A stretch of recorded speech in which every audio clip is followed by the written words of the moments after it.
Bible আমাদের অনেক কিছুই শেখায়।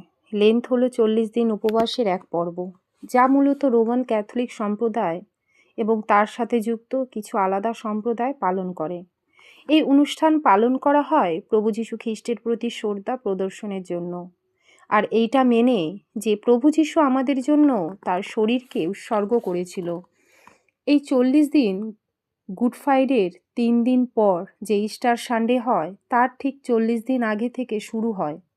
এই 40 দিন এর প্রথম দিন হয় বুধবার, তাই এই দিনটাকে ভস্ম বুধবার বলা হয়। এই দিন খেজুর পাতা পুড়িয়ে ছাই বানিয়ে মণ্ডলীর পুরোহিত বিশ্বাসীদের কপালে ক্রস চিহ্ন এঁকে দেয়। এই অনুষ্ঠান পালন করা হয় পুরাতন নিয়মকে মেনে, কারণ প্রভু যীশু আসার আগে মানুষরা কোনো কিছুর জন্য দুঃখ প্রকাশ করত ছাই বা ধুলো মেখে। এমন করতে আমরা রাজা দাউদকে দেখে থাকি, ইয়োবকে দেখে থাকি।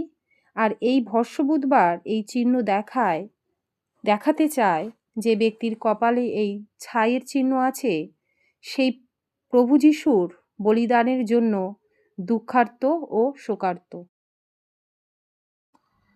আর প্রভু যীশু আগেই আমাদের সাবধান করেছেন মথিলিখিত 6 অধ্যায় 16 থেকে 18 পদে।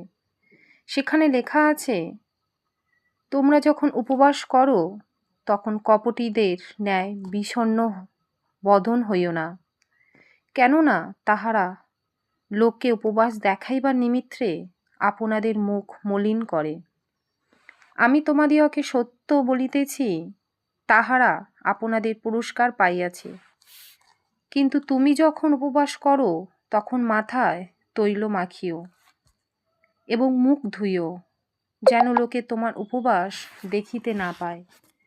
কিন্তু তোমার পিতা যিনি গোপনে বর্তমান, তিনিই দেখিতে পান।